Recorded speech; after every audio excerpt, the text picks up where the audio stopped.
Hello viewers, welcome to year 33. My name is Shane Pergrem and I'm a documentary filmmaker. This is my 5th documentary film that I've produced.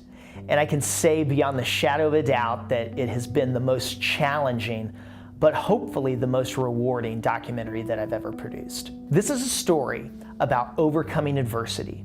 This is a story about not letting your past define you, not letting people or society stand in the way of your purpose, of your passion, and of your destiny.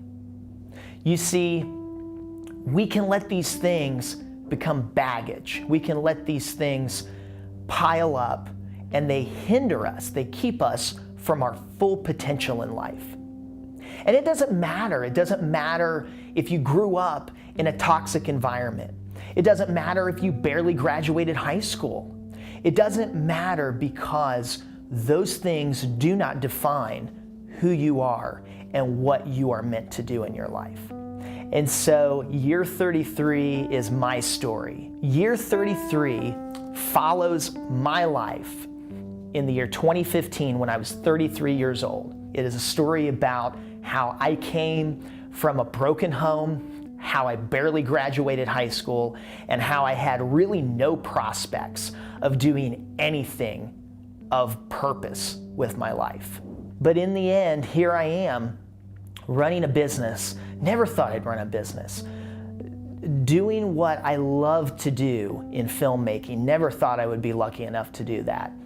Being married and having kids. Never thought that I would be up to snuff to be able to do that because I grew up in a broken home. I didn't know how a family dynamic was supposed to be. And so all of these things are exposed in year 33. And now I'm releasing chapter 1 of year 33. It's entitled Winter 2015. And it starts with the humble beginnings of my life and how just one person made the ultimate difference in my life. And so you're about to see Winter 2015. Enjoy, and thanks for watching.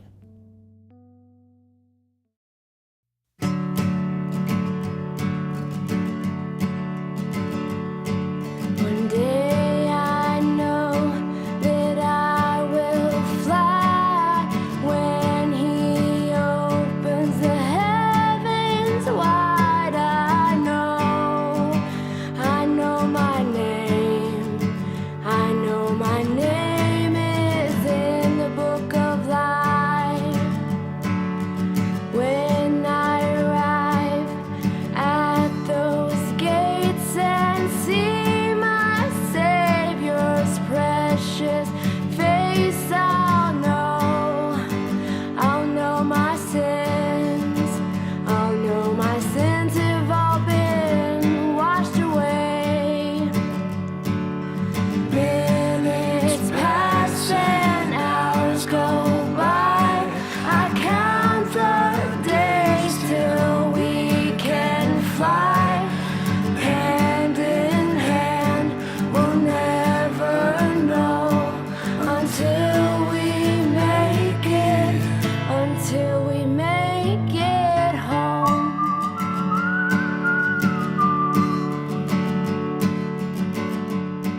When I think about a hero and what a hero means to me, and if I were to pick someone in my life that represented a hero, I definitely would have to say my grandfather, William Enoch Pergrem. The man was phenomenal. My grandfather loved to tell stories. In fact, some of the stories he would tell, they were just so mind-blowing. As a child, looking up to him as my hero, as my mentor, he would just captivate me with the stories he would tell.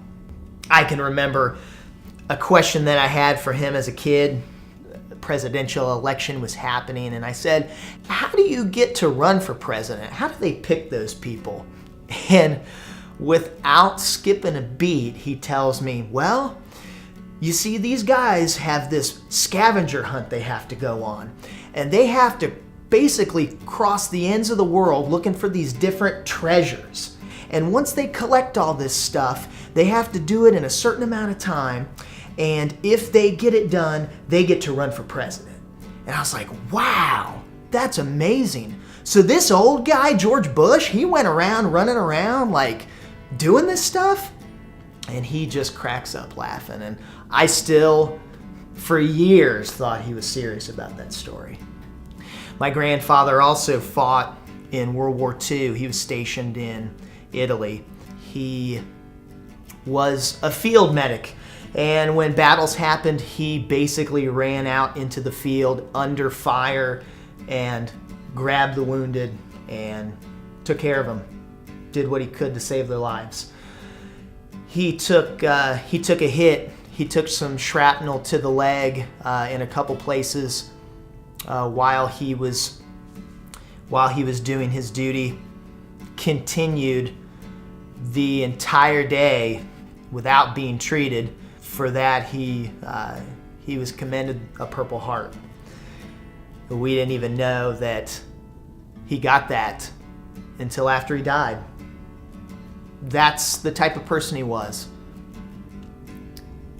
He was commended for something amazing, and he didn't think anything of it. He spent so much time crafting me as a young man, crafting me to become something great. He taught me how to ride a lawnmower. He taught me how to work on my bicycle. And in the summers, we'd sit out on the porch in these rickety old lawn chairs, and we'd just sit and watch cars go by, chit-chat. To describe him visually, William was almost like a cartoon character. He would wear a blue button-down shirt from Sears Roebuck. He would wear gray slacks, and he would wear a flat cap. And this wasn't something that he would wear Sunday mornings to church or when he went out for breakfast or for dinner. This was just what he wore every day. In fact, he had a closet full of blue Sears Roebuck shirts and gray slacks. Amazingly enough, I actually own one of his shirts. This shirt is older than I am, and yet I look at it and it's flawless. It looks as if I could have pulled this from a rack. This piece of cloth with buttons and stitching and a pocket and tags. This shirt is a miracle. This shirt represents me. So while he was my mentor and while he was like a father figure to me, he lived right across the street from me as well, so I saw him all the time. Spent so much time with him. And with his passing, it was like I lost a father. And I took it really hard. But that was so long ago. And I still have this shirt. My grandfather was a lot of great things to me. He raised me. He was my mentor. He taught me life lessons. And this shirt, when I look at it and when I wear it, it not just reminds me of him, but it's full circle. I am becoming him.